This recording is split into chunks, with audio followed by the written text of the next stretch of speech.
Hariom. Hariom academy के YouTube channel पे एक बार आपका फिर से स्वागत है। आज हम लोग फिजिक्स का मॉडल नंबर 2 सॉल्व करेंगे।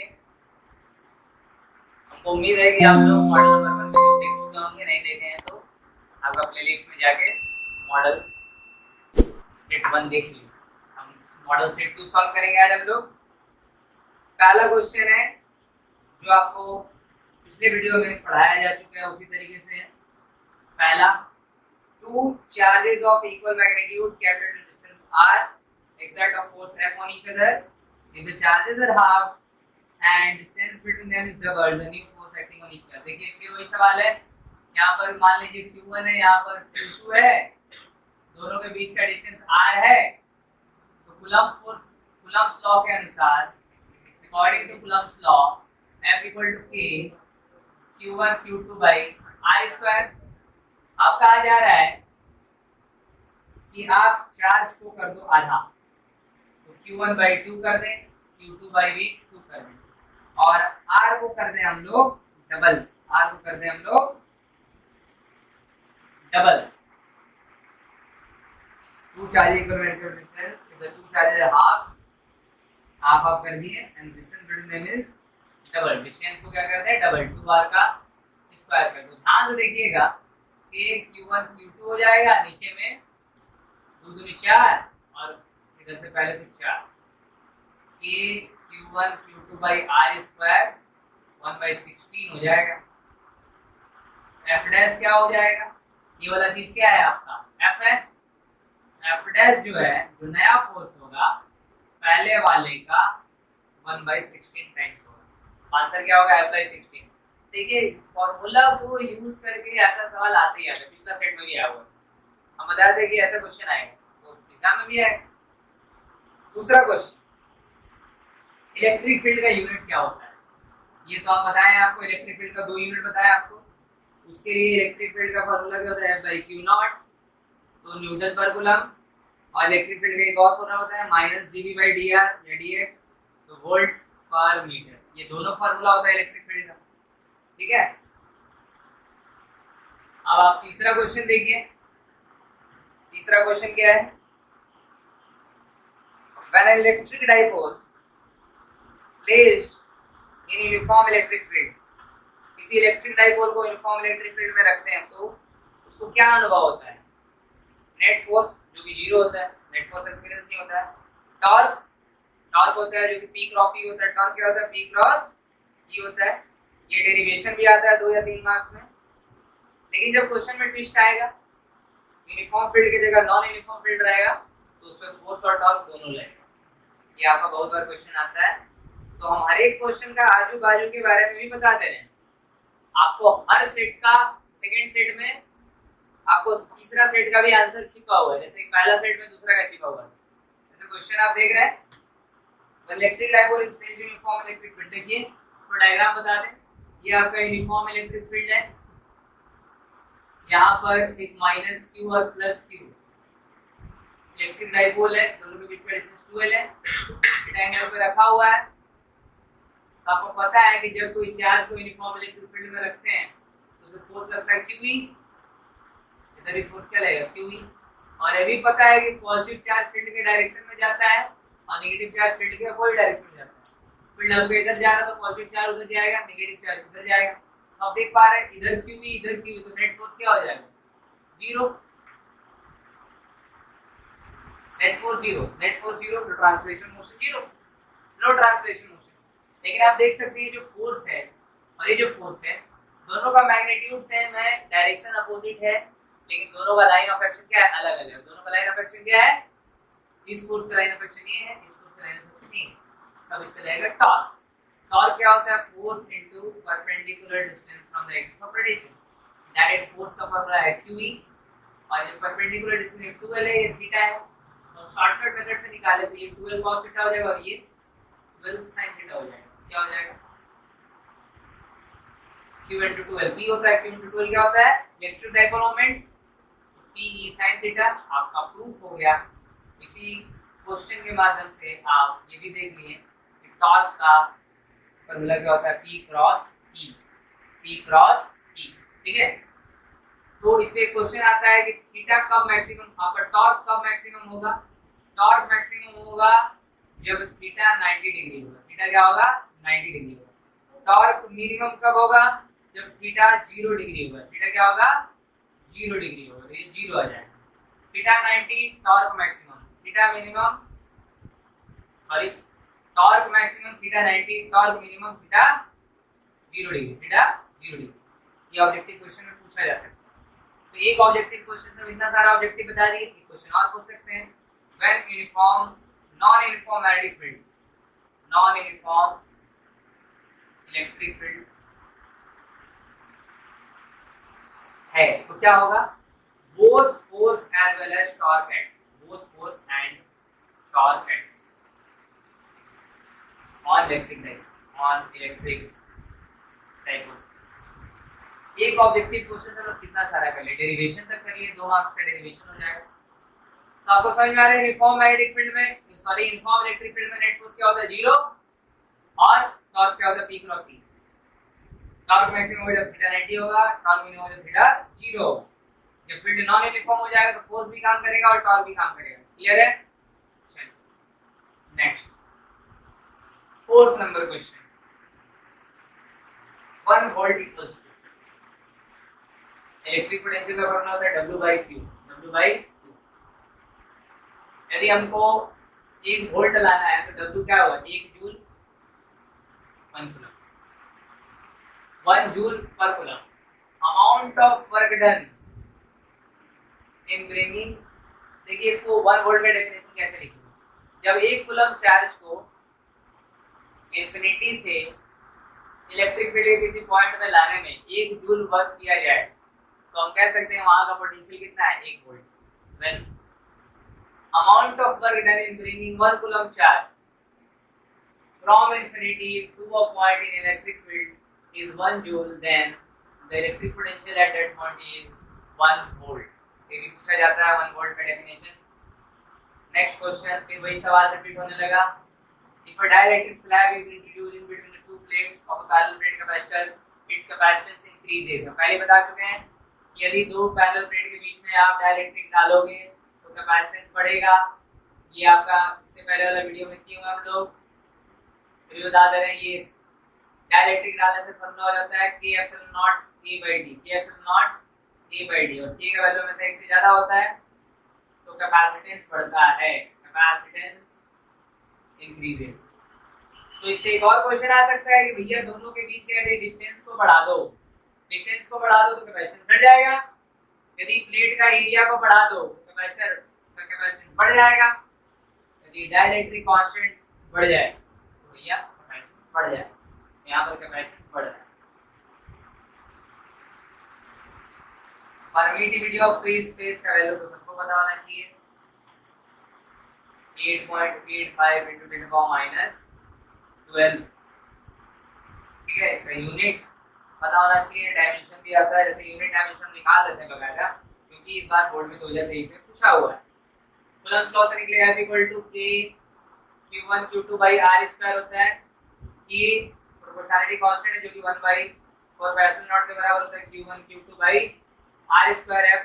यदि एप्सिलॉन नॉट का डायमेंशन चाहिए F नीचे आ जाएगा, ऊपर Q1 Q2 F R²। Constant से हमको कोई मतलब नहीं है, कांस्टेंट को साइड करिए तो Q1 Q2 क्या होगा, कूलम्ब का स्क्वायर न्यूटन मीटर स्क्वायर। यदि इसका डायमेंशन निकला है तो कूलम्ब का होता है AT, AT का स्क्वायर हो जाएगा, न्यूटन का होता है MLT-2 और मीटर का होता है L²। यदि आपको ये नहीं समझ में आ रहा है तो यूनिट एंड डायमेंशन का वीडियो YouTube पे पड़ा हुआ है, 11th क्लास का, वो देख लीजिएगा। एप्सिलॉन नॉट 2023 का पेपर में आया होगा, आगे भी आ सकता है। यूनिट क्या हो जाएगा इसका, कूलम्ब स्क्वायर न्यूटन पर metre square. In a region of constant potential, जहां पे पोटेंशियल कांस्टेंट है 7 नंबर, वहां पे फील्ड हो जाएगा 0। जहां पे पोटेंशियल कांस्टेंट है वहां फील्ड हो जाएगा 0। क्यों? कि E इक्वल्स टू होता है -dV/3x, और यदि पोटेंशियल कांस्टेंट है, पोटेंशियल क्या है, कांस्टेंट, तो कांस्टेंट का डिफरेंशिएशन होता है 0। In region of constant potential electric field is 0। in a region of constant potential electric field is 0। 5 model solve करने के बाद तो आपको ये समझ में आ जाएगा कि फिजिक्स पढ़ा कैसे जाना है। फॉर्मूला समझना है, फॉर्मूला में किस टर्म का क्या मतलब है और उसको कैसे यूज किया जाता है, सीधा सा बात। फिजिक्स में फुल आउट ऑफ फुल आ सकता है। अब है 8 नंबर, बहुत ही बेहतरीन सवाल। Energy stored in a capacitor, energy stored in a capacitor, energy stored in a capacitor। Energy का फॉर्मूला होता है हाफ CV स्क्वायर, इसका एक और फॉर्मूला होता है हाफ QV होता है, और एक फॉर्मूला होता है इसका Q square by 2C। Energy का 3 फॉर्मूला है, एनर्जी का कितना है 3 फॉर्मूला। पूछा है कि इन चारों में कौन गलत है, तो ये जो हाफ CV स्क्वायर तो होता ही है, Q स्क्वायर बाई 2C भी होता है। डी ऑप्शन गलत है, जो कि लिखा है QV स्क्वायर। क्वेश्चन में पूछा था कौन एनर्जी स्टोर का फॉर्मूला नहीं है, तो आंसर इज QV स्क्वायर। एक ही फॉर्मूला को एक्सटेंड किया गया है Q equal to CV relation से। QV लाना था तो C को क्या रख दिया होगा, Q बाई V यहाँ रख दिया होगा। यहाँ पर V को क्या रख दिया होगा, Q बाई C। जब जिसको चाहिए उस अनुसार हम वैल्यू पुट कर सकते हैं। Clear? Next SI unit of electric flux, पिछला बार भी था, इस बार भी SI unit unit and dimension तो पूछता ही है। इलेक्ट्रिक फ्लक्स का फॉर्मूला होता है E dot ds। Electric field है न्यूटन पर कूलम और एरिया है metre square, newton metre square पर कूलम आंसर दिया हुआ है, न्यूटन मीटर स्क्वायर पर कूलम। इसका एक और फॉर्मूला होता है, पिछला मॉडल में पढ़े हम लोग। 10 नंबर क्वेश्चन कहता है surface considered for Gauss's law is called Gaussian surface। अब भैया खुद लॉ देगा तो अपना ही ना नाम रखेगा भाई, Gaussian surface। ये 11 नंबर क्वेश्चन बेहतरीन। 11 नंबर क्वेश्चन देखिए, electric charge is placed at the centre of a cube of side A. Cube है, शानदार सा क्यूब बन रहा है यहाँ पर, उसके सेंटर पे कोई चार्ज रख दिया है स्मॉल क्यू, साइड है ए। इलेक्ट्रिक फ्लक्स बताना है इसके वन ऑफ इट्स फेस पे, इसके टोटल 6 फेस पे। तो आप बताओ according to Gauss's theorem electric flux क्या हो जाएगा, Q by epsilon naught, Q by epsilon naught. इस पूरा क्यूब के थ्रू जो फ्लक्स होगा Q बाई एप्सिलॉन नॉट होगा, लेकिन इसमें 6 फेस है। कितना? 6 फेस। यदि आप देखना चाहें 6 फेस तो आपको दिखा देते हैं। ये जैसे मान लेते हैं कि वर्ड है, वैसे क्यूब मान लेते हैं। एक फेस ये हो गया, एक फेस ये हो गया, 2 3 अंदर 4 ऊपर 5 नीचे 6, तो 6 फेस है। अब 6 फेस है तो मान लो किसी का 6 को बेटा है तो 6 भाग में उसका ज्यादा बटेगा, तो ये फ्लक्स पूरा क्यूब के थ्रू है।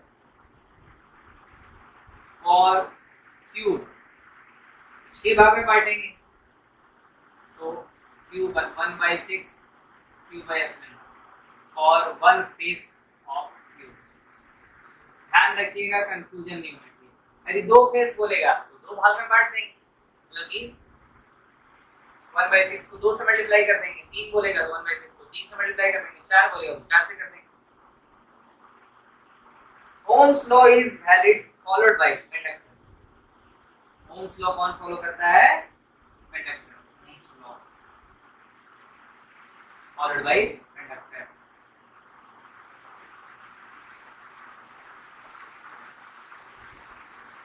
अब है drift velocity varies with electric field as per the reflection. तो ड्रिफ्ट वेलोसिटी का फॉर्मूला होता है minus e tau by m. Drift velocity का फॉर्मूला क्या होता है? Minus e tau by m. तो ड्रिफ्ट वेलोसिटी इलेक्ट्रिक फील्ड के डायरेक्टली प्रोपोर्शनल हो गया। एक बार है सीधा है, E constant tau constant M constant मान के चलते। 14 किरचॉफ जंक्शन रूल हम पहले बता दिए हैं, कंजर्वेशन ऑफ चार्ज। देखिए अब क्वेश्चन रिपीट होने लगेगा, कंजर्वेशन ऑफ चार्ज। और यहीं पे किरचॉफ्स लूप रूल बोल देता तो कंजर्वेशन ऑफ एनर्जी हो जाता। देखिए अगला सवाल वही है, Kirchhoff's loop rule, conservation of energy, conservation of energy, conservation of energy.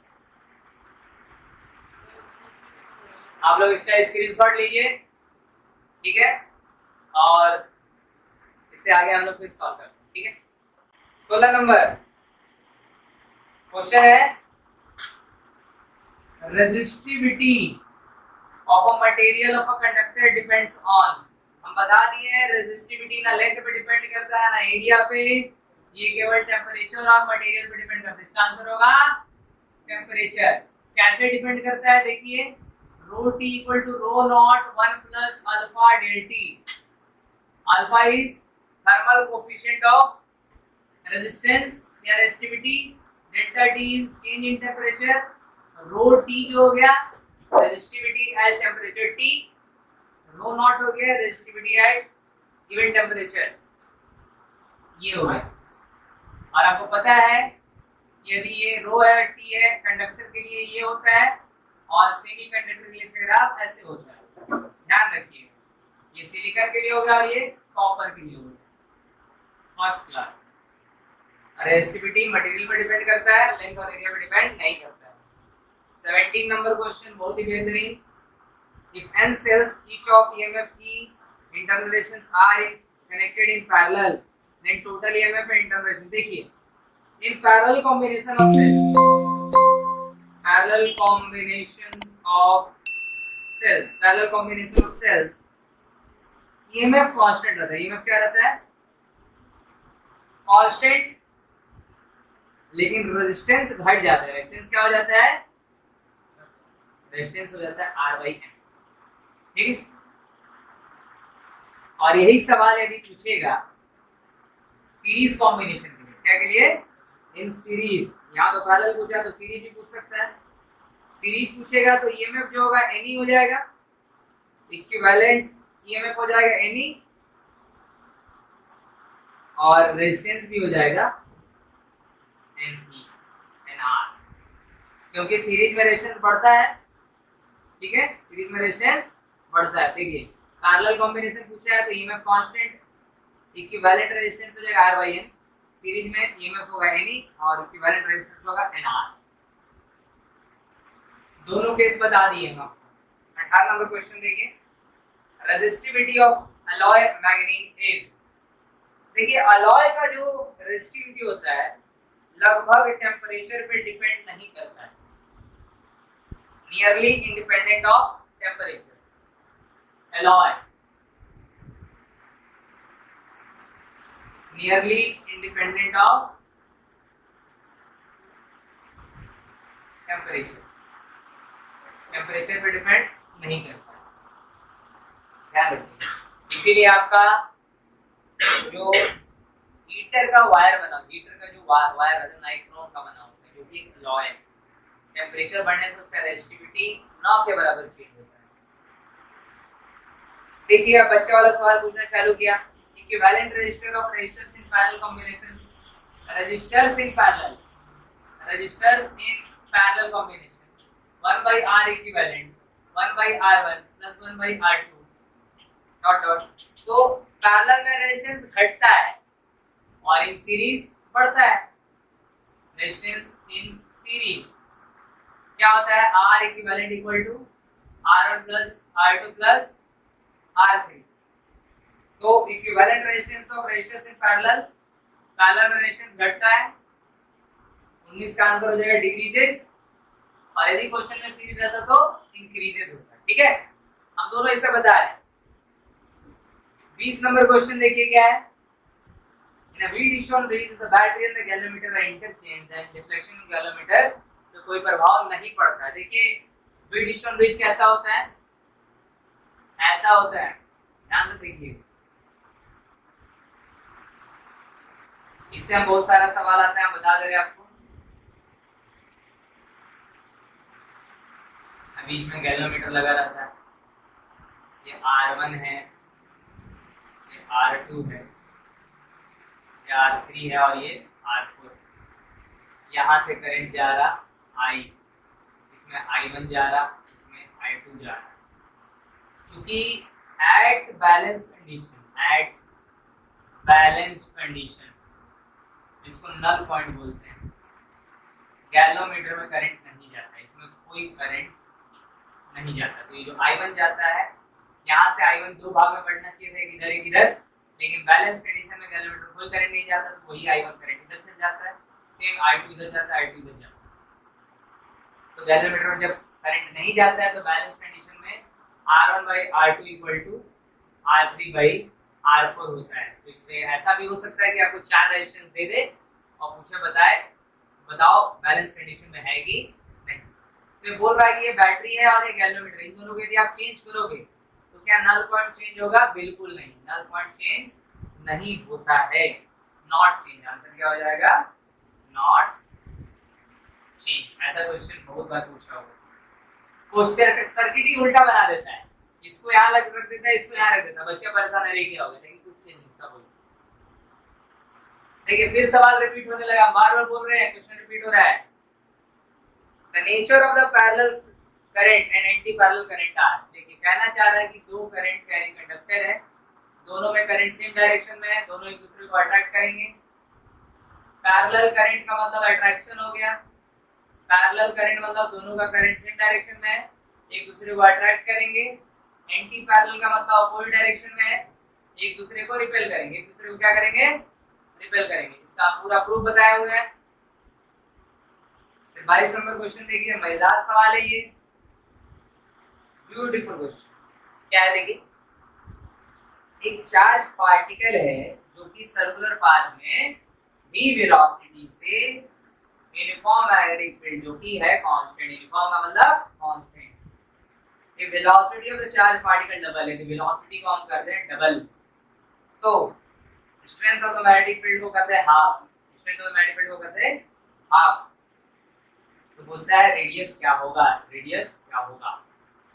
Question फिर से पढ़ते हैं। चार्ज पार्टिकल है, मैग्नेटिक फील्ड में मूव कर रहा है, सर्कुलर पाथ है, इसका मतलब कहीं ना कहीं सर्कुलर जैसे ही लिख रहा है, मतलब b और b के बीच में 90 डिग्री होता है। वेलोसिटी डबल कर दे, मैग्नेटिक फील्ड को हाफ कर दे, तो रेडियस क्या होगा। तो देखो भाई, यूनिफॉर्म मैग्नेटिक फील्ड है, इसमें यदि परपेंडिकुलर वेलोसिटी से घूम रहा तो सर्कुलर पाथ होता है। कैसा पाथ होता है? सर्कुलर। ये वेलोसिटी है, ये वेलोसिटी है, ये वेलोसिटी है, ये वेलोसिटी है।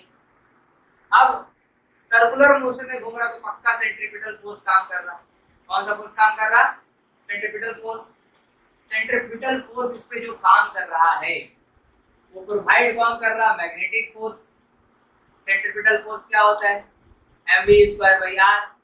मैग्नेटिक फोर्स क्या हो जाएगा यहाँ पे? qvp, क्योंकि sin 90 है, v और v के बीच में 90 डिग्री है, v से v कट जाएगा तो mv/qv, r आ जाएगा mv/qv। डायरेक्ट बताने से अच्छा ऐसे बता दो, ठीक है। तो r का पूछ रहा है, जब v को आप डबल कर दो और मैग्नेटिक फील्ड को हाफ कर दो। देखिए चार्ज पार्टिकल का मास के साथ कोई छेड़छाड़ नहीं किया गया है और चार्ज के साथ भी कोई छेड़छाड़ नहीं किया गया, बस बोला है r का v और v पे क्या असर। देखिए v को यदि हम डबल कर दें और मैग्नेटिक फील्ड को हाफ कर दें, v/2, इसको आप ऐसे लिख सकते हैं 2v, ऊपर में 2 चल जाएगा तो ऊपर में आ जाएगा 4v/v, इसको r डैश लिख लेते हैं यार, तो क्या आ जाएगा? 4r हो जाएगा। r डैश इक्वल टू क्या हो जाएगा? 4r हो जाएगा, मतलब कि कहीं ना कहीं रेडियस 4 गुना बढ़ जाएगा। क्लियर बात? ऐसा सवाल आपको आएगा नहीं। अब है 23 नंबर, मैग्नेटिक फ्लक्स का एसआई यूनिट क्या होता है? मैग्नेटिक फ्लक्स का फॉर्मूला जैसे कि इलेक्ट्रिक फ्लक्स का फॉर्मूला होता है E.ds, उसी तरीके से मैग्नेटिक फ्लक्स का फॉर्मूला होता है E की जगह B आता है, ds की जगह आता है dA या A लिख सकते हैं। तो मैग्नेटिक फील्ड का होता है टेस्ला, एरिया का होता है metre square. Tesla metre square को हम लोग वेबर भी लिखते हैं, क्या लिखते हैं? वेबर। तो इसका दो यूनिट हो गया, टेस्ला मीटर स्क्वायर और वेबर। 24 number, cyclotron. साइक्लोट्रॉन एक डिवाइस है जो कि पॉजिटिव चार्ज पार्टिकल को एक्सेलरेट करता है। किसको? पॉजिटिवली चार्ज पार्टिकल को एक्सेलरेट करता है। तो लिखा है cyclotron is used to accelerate, that is positive ion, किसको एक्सेलरेट करेगा? पॉजिटिव आयंस को एक्सेलरेट करेगा, पॉजिटिव आयंस को एक्सेलरेट करेगा, इलेक्ट्रॉन को एक्सेलरेट नहीं करेगा, न्यूट्रल पे कोई प्रभाव नहीं पड़ेगा। आप 25 नंबर क्वेश्चन देखिए। सारा फार्मूला का खेल है, फार्मूला डायग्राम न्यूमेरिकल, सारा थ्योरी सब चीज कॉन्सेप्ट सब समझ में आ जाएगा। 25 नंबर क्वेश्चन है, magnetic field at the centre of a current carrying circular loop of radius r। तो आपको फार्मूला पता होगा, मैग्नेटिक फील्ड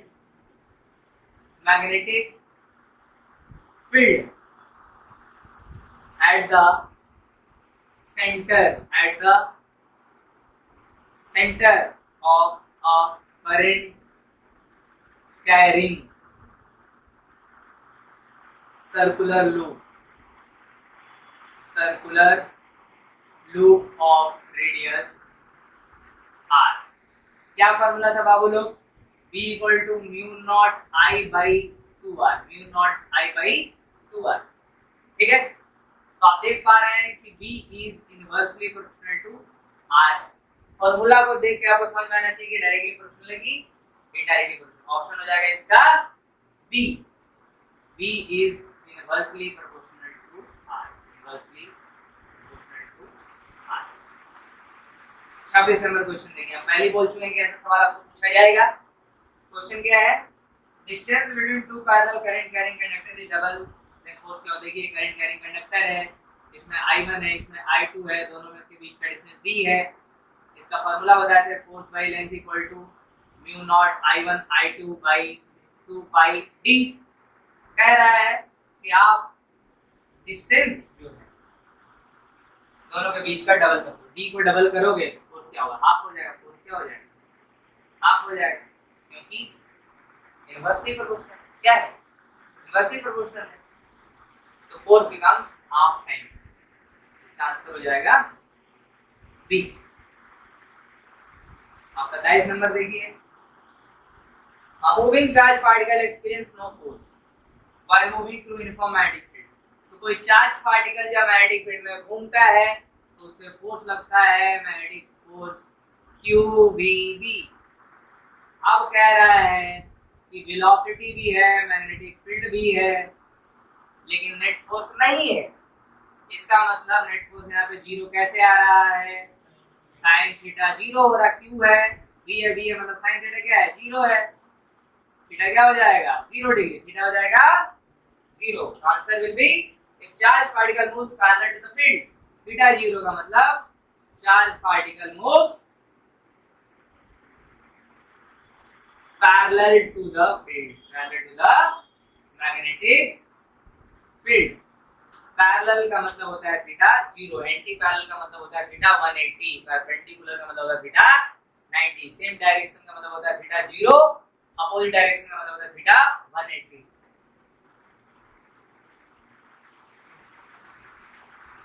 अब the earth behaves as a magnet with magnetic point, north south ही होता है ना यार। अर्थ अपना मैग्नेटिक फील्ड कैसे दिखाता है? Earth behaves as a magnet with magnetic field pointing approximately from the geographic north south। इसका आप लोग स्क्रीनशॉट ले लीजिए, इसके आगे हम लोग क्वेश्चन फिर करते हैं। ठीक है, आप देखिए क्वेश्चन नंबर 28। क्या है भाई question? Earth behaves as a magnet with magnetic field pointing approximately from the south to north, south to north।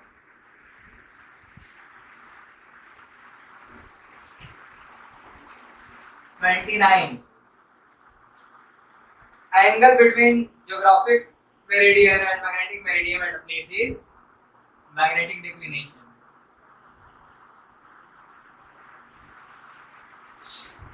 Definitions पता होना चाहिए, एंगल ऑफ डीप का, मैग्नेटिक डिक्लिनेशन का। Strength of earth magnetic field is varying from place to place on the earth surface. हर एक जगह अर्थ का magnetic field अलग अलग होता है। अर्थ का मैग्नेटिक फील्ड हर प्लेस में क्या होता है? अलग अलग होता है। D vary from place to place, place to place on the earth surface, on the earth surface.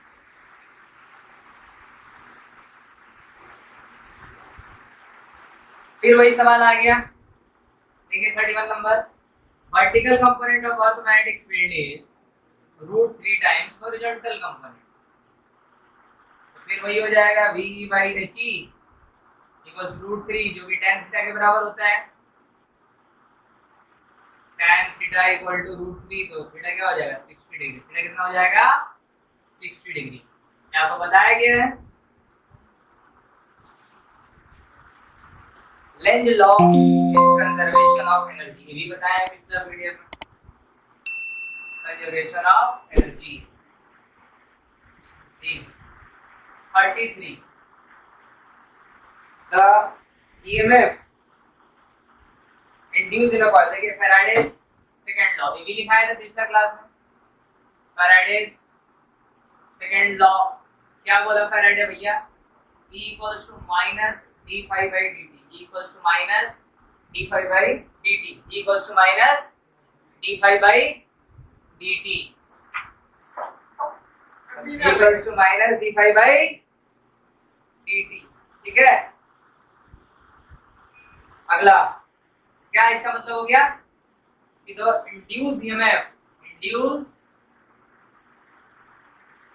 EMF induced in a coil, EMF induced in a coil is directly proportional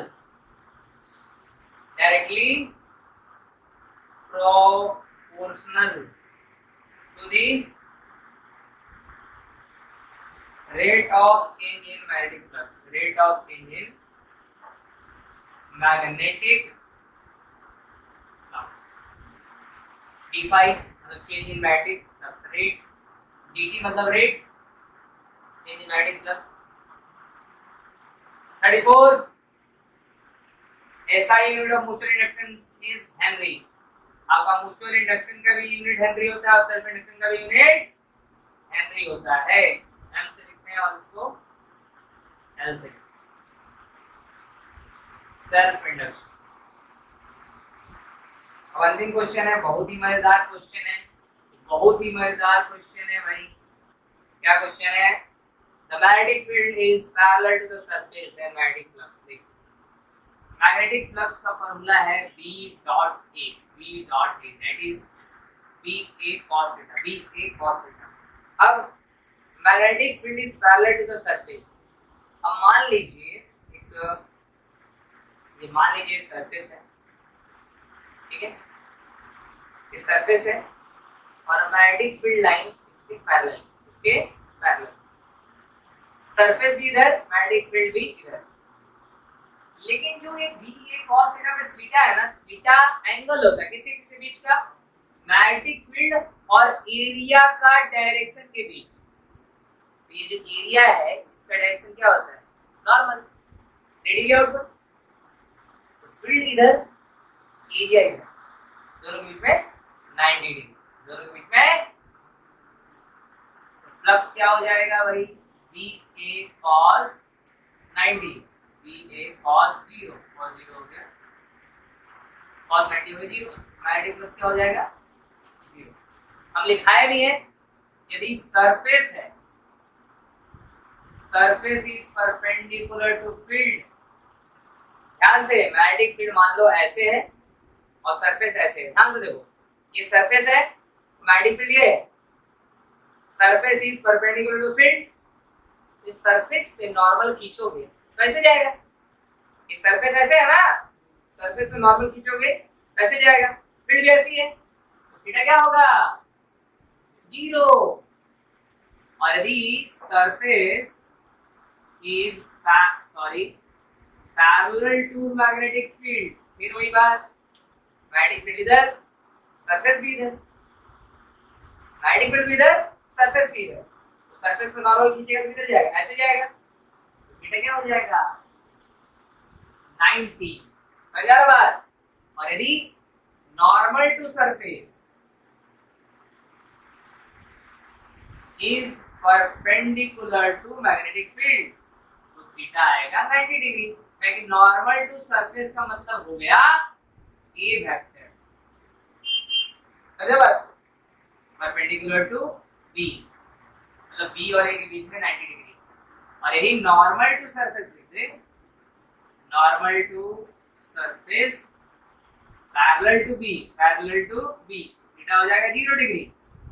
लेकिन यदि नॉर्मल टर्म यूज नहीं किया है, इसका मतलब उल्टा लेना है, surface is parallel to B मतलब थीटा 0, परपेंडिकुलर थीटा, परपेंडिकुलर मतलब थीटा 0, पैरेलल मतलब थीटा 90।